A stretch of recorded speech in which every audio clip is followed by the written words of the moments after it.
friction and what causes friction to happen, what are the things that you think impact or affect how much friction there is in a system? The opposite force. Okay, so the force, the applied force? Yeah, applied force. Okay, sometimes that's true. Sometimes that's true. What else? Texture of the texture of what's. You're on your A game today. Yeah. The two surfaces that are in contact. How rough are the two surfaces that are in contact? And it's not just one surface, right? The floor could have different amounts of friction depending on what is in contact with the floor. So like the table leg or your shoe, or is it like an ice cube? Like depending on what is interacting. So it's really the two surfaces that are in contact. What else do you think affects how much friction there is? Why do you say mass?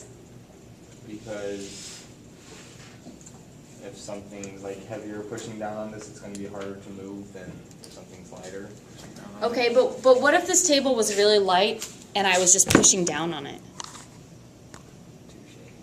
No, everybody says that first. They say the weight of the object, but it's not the weight. It's how hard are the two surfaces being pushed together, right? And that sometimes it has to do with weight, but not always. What is a better way to measure how hard the two surfaces are being smushed together? Think about the book problem, right? You hold up a book and you push on it. How am I creating friction? I'm applying a force, but the force I'm applying is directly into the board. Okay, I'm pushing directly into the board. How am I creating friction? The board is pushing on the book. Okay, and what's that called? The normal force. Okay, so a lot of times the normal force is related to how much mass something has, but in this case, not at all. Right? In the case of me pushing down on the table, I'm pushing down on the table and increasing the upward force from the floor. Basically, I'm squishing those two surfaces, the table leg and the floor together, right? Making it harder for them to move across each other. So it depends on basically the two surfaces that are in contact and the normal force. Okay, so we know the normal force is something that we can measure, we can calculate. But when I say the two surfaces that are in contact, that's something a little bit less quantitative, right? And to quantify that, we've come up with something called a coefficient of friction.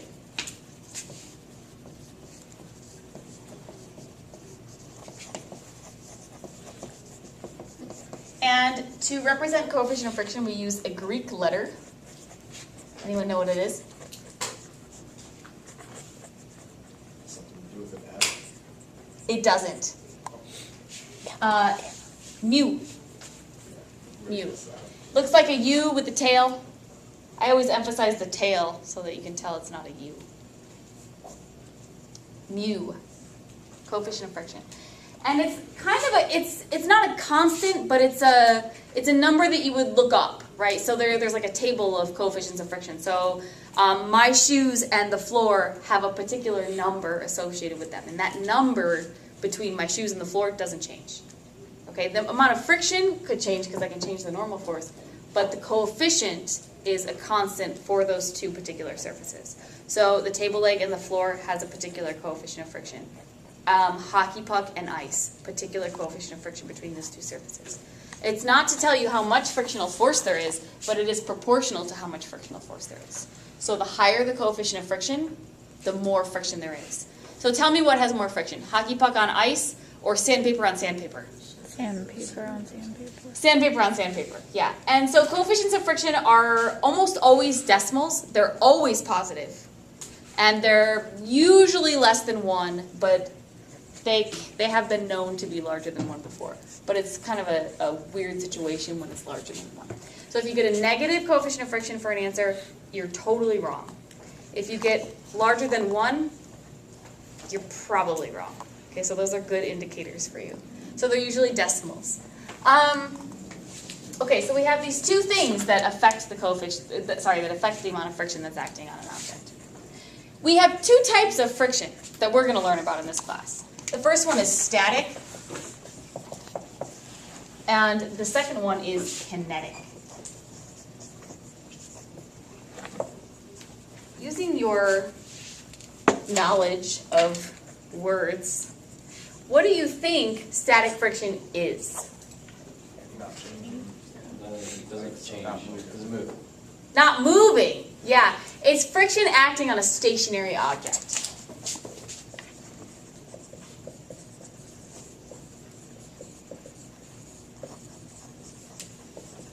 So did you get that because you knew what the word static meant? Or because you knew what the word kinetic meant and it was probably the opposite of that? I said it was that because in literature. Static, the yes! static character. I always think of that too. Static characters, that's the first thing I think of. And I always bring it up and no one ever knows what I'm talking about. I'm so glad. Yeah, sorry. Would you like me to not interrupt you? Do you want to finish your thought? Okay, I got really excited. Because to me, I always think about static characters. I don't know why, but that's what I think about. Someone guessed friction that makes static electricity, and I was like, wow, that makes a lot of sense, but it's not the case. Okay, and then kinetic, we know what the word kinetic means already, right? And we also know that it's not static. So what is kinetic friction? Yeah, friction acting on a moving object.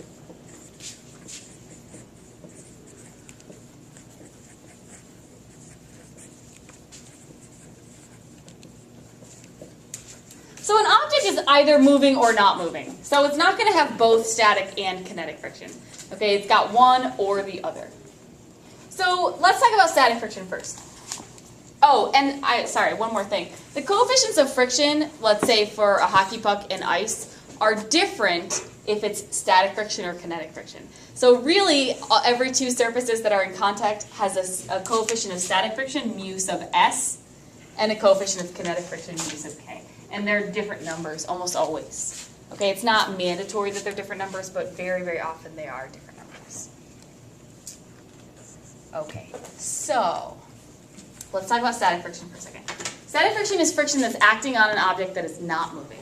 Okay, so if I walk up to the table and I pull on the table with a force of 10 newtons, what is the force of static friction that's acting on the table? 10 newtons. What if it was more than 10 newtons? But what would happen? It might move away. Yeah, my point being that's impossible. Because if I pull with 10 newtons and all of a sudden friction is 30 newtons the other way, I would pull this way and the table would fly that way. That doesn't happen, right? That's not a realistic situation. So instead, the force of static friction is only as much as it has to be to counteract whatever force is being applied. Okay, so it's not always related to the coefficient of static friction. Sometimes it's just whatever it has to be. What if I don't exert any applied force? What is the frictional force? 0. Okay, so I pull with 10 newtons, it's 10 newtons. What if I pull with 20? 20. It's 20. What if I pull with 30? 30. Okay, until what happens? Until it starts moving. Okay? And that's where this coefficient of friction comes into play. There's an upper limit to the amount of static friction that two surfaces can have. Okay, there's an upper limit. And so there's a maximum value to your static friction. So force static max, max, is equal to the coefficient of static friction times the normal force. So the more normal force, the harder the surfaces are being squished together, the more friction there is. The higher your coefficient, the more friction there is. Okay, so there's this upper limit to your force of static friction. That's not what it always equals, but that's the point where it starts to move. So if my maximum value of my static friction is 60 newtons, and I pull with 59 newtons, then the frictional force is 59 newtons. But as soon as I pull with 60 newtons, it's going to overcome that and it's going to start to move. Okay, so that's the boundary between static and kinetic. Yeah? Does that mean the frictional force is still 59 newtons? No. You can have 0 net force and still have motion, right? And it's also that weird, you're at,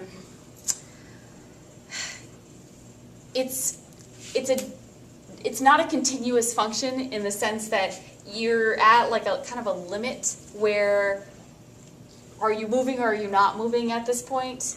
And it's like it's the instant when you just start to overcome and start to move. And then everything changes because then you're switching over to kinetic friction because you don't have both at the same time. You have static up until this limit, and then as soon as you reach it and overcome it, then you're on kinetic. Okay, so it's like kind of a weird thing to think about. So static friction is a strange concept because it's not just an equation, right? You can calculate what the maximum value of static friction is, but you can't always use this to figure out how much friction is present. Because sometimes it's just the 10 newtons that's counteracting my applied force of 10 newtons. Okay, so this is kind of a more difficult concept. Kinetic friction is easy because it's always the same value. The force of kinetic friction, F sub k, is equal to mu k times the normal force. At least the equations are the same, right? It's some coefficient times the normal force.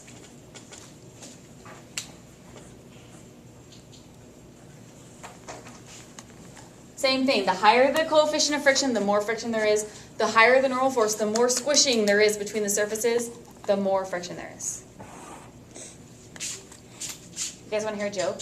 Yes. It requires a visual. Okay.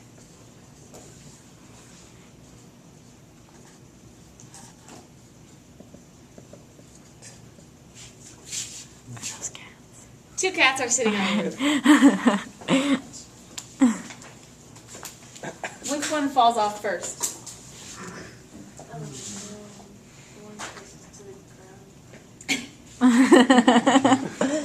It was very logical of you. Huh? If there's a certain amount of friction, they will. Or The skinniest one. We're not on Earth. There's like no more. It's a trick So question. they both just fly. They both fly up.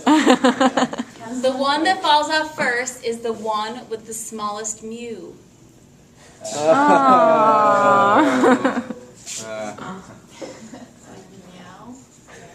Yeah. Should I say kittens? Because kittens go meow.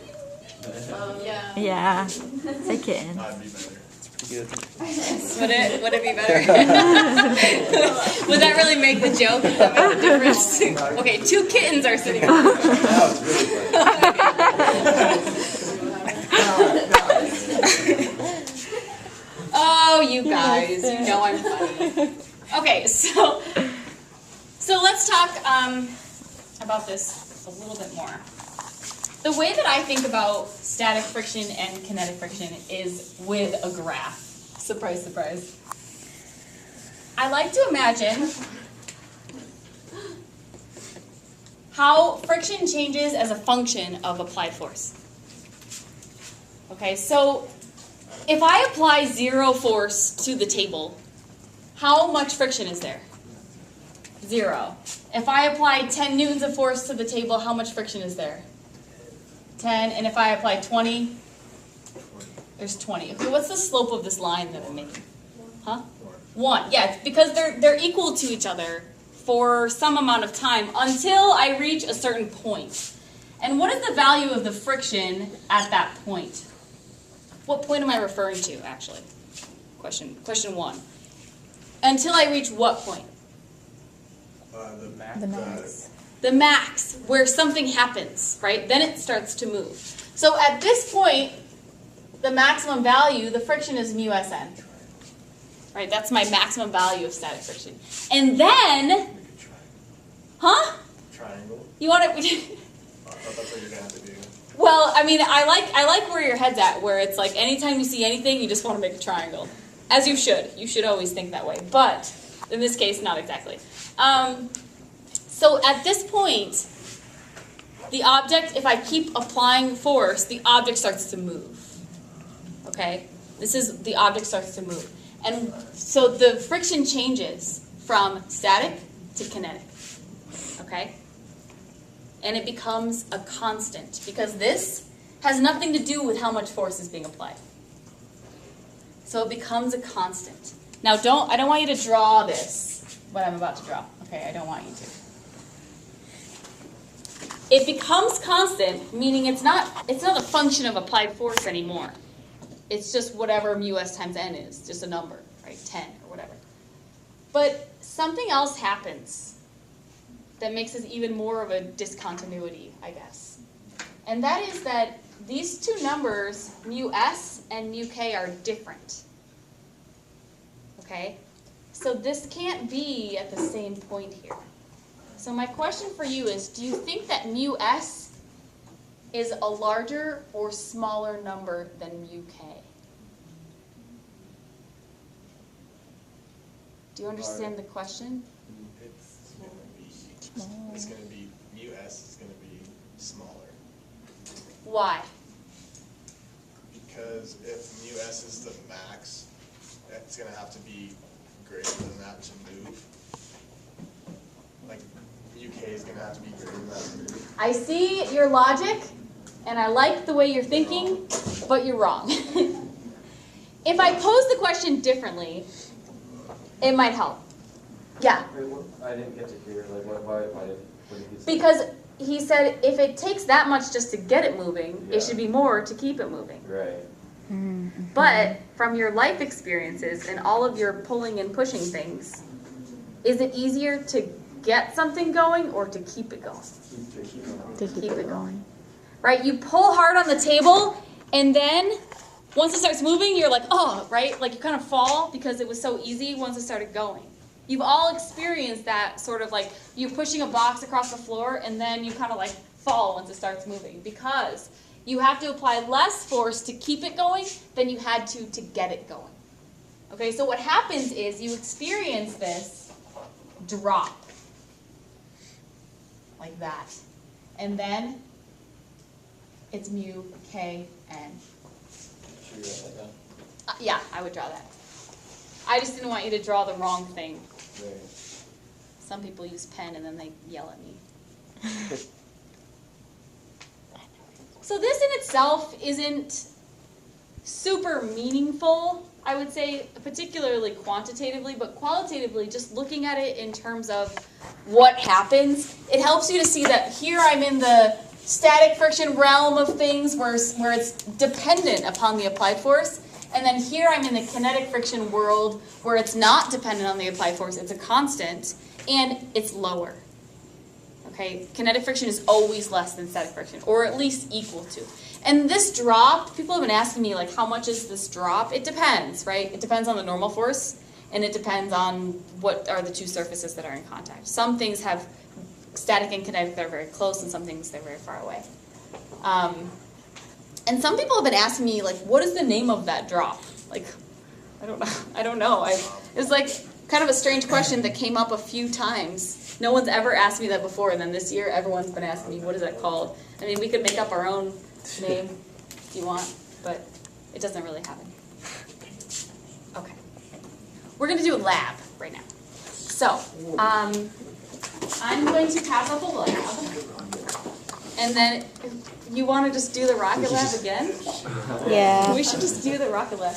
I was in Mr. Wager's old room, where Miss Maddie is now, and I looked up, and there's a rocket embedded in the ceiling, like all the way up. Like all you could see was like the very last inch of the rocket. So he had like shot that rocket through the ceiling.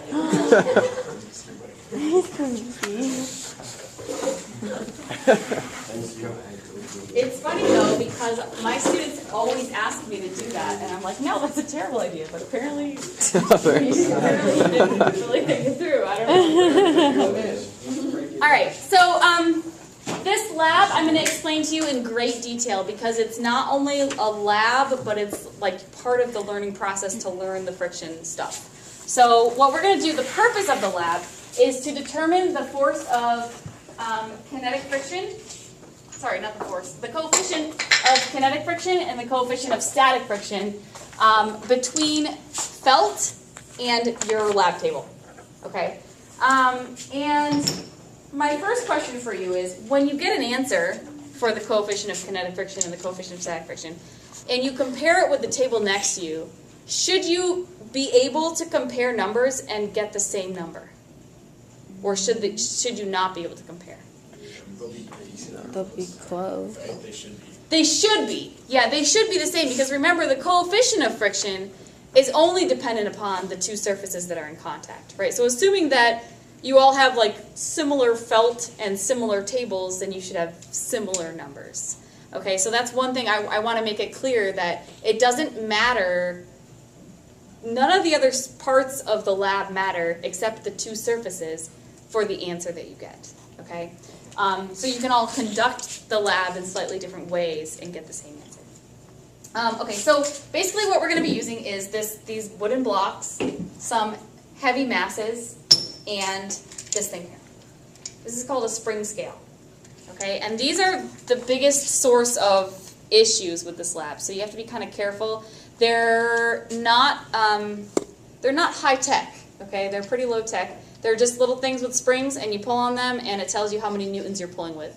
Okay, so they're like force scales. They are. What I found with this lab is the more mass you use, the better. So if you're having problems, I would say just keep piling the mass on, okay, until things start to work the way you want them to. So basically what you're going to do is you're going to take the block, put some weight on it, and measure how much weight you have overall. There's a scale over there somewhere. And then you're going to attach your spring scale, and you're going to apply a horizontal force using the spring scale, like so. Okay, and you're going to pull slowly until you reach the point where the object just starts to move. Okay, so we're talking static friction right now. We're just starting that motion. Okay, and if you do it right, you should kind of see a little bit of a jump when it goes from static to kinetic friction. Okay, so what you want is that maximum value just before it started to move. Okay, and to get that number really accurately, you need to move very slowly when you get closer to the point where it's about to move. The more weight you have, the better it's going to be.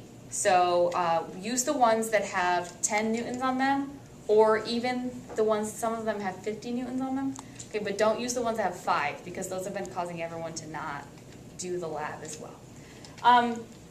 Then you're going to also do the same thing, but you're going to try to move the whole system with a constant velocity.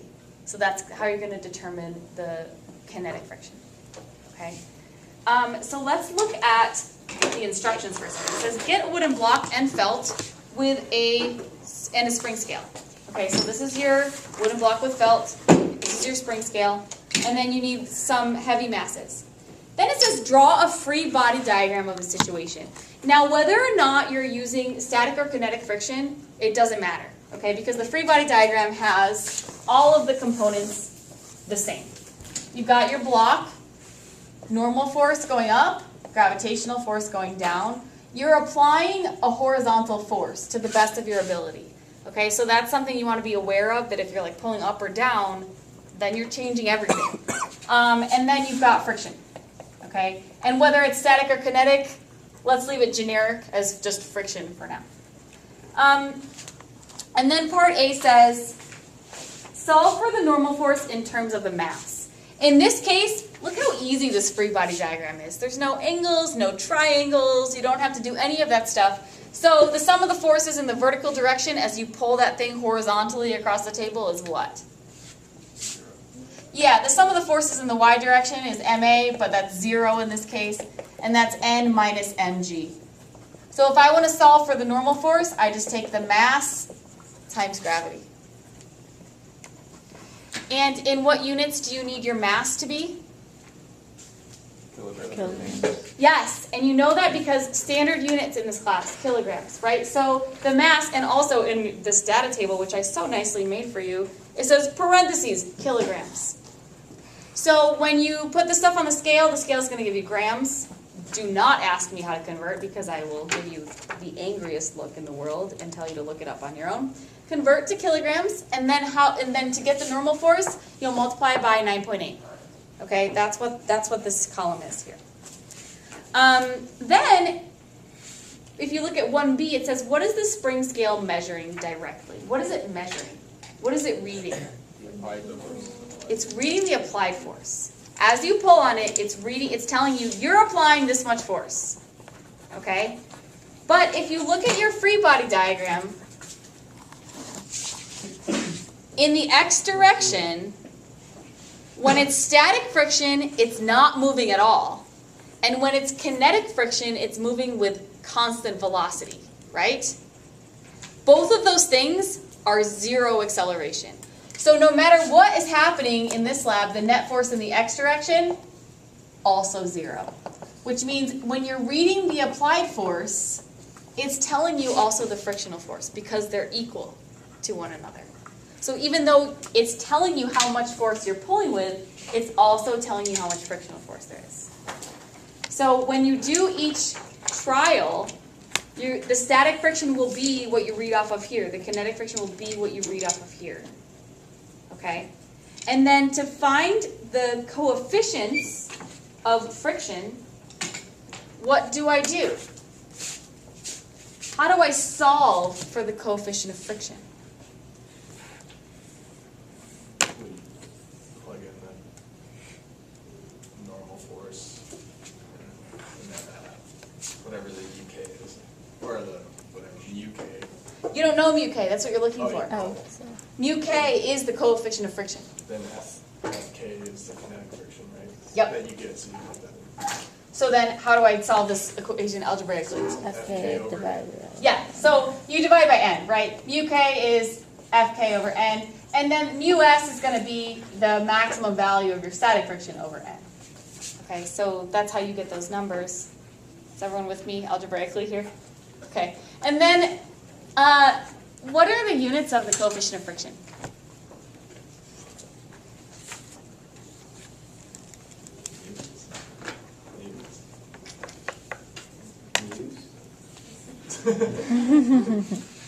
How would you figure out the units of something in general? It'd be whatever the units of that over the. Okay, so what are the units of static friction? Force, newtons, divided by the normal force. Okay, So Newton so squared. Newton's over Newton's squared. newtons over newtons is not Newton's Yeah, squared. that's what I said too. Okay, so That's it. so it's a unitless number. Okay, I'm sorry if it wasn't meant to be a trick question, but it turned out to be a trick question. So it's a unitless I know, number. I So didn't coefficient of mean friction is a square, too. unitless number. So whatever answer you get is just, it's a ratio of friction to normal force. That's what the coefficient is defined as. How much friction is there per unit of normal force, basically. Okay, so then you're going to do that for 4 different masses and try to make them pretty different. Okay, if you max out your spring scale, just get one that has a higher maximum value. There's only 10 and 50 and 5. Okay, so try to start with the 10s or the 50s. And then you just do it for different forces and then take the average. Does anybody have any questions? Okay, you should be able to finish this lab by the end of the period. If you don't finish the last little bit, it'll be homework for tomorrow. Okay? Okay, go.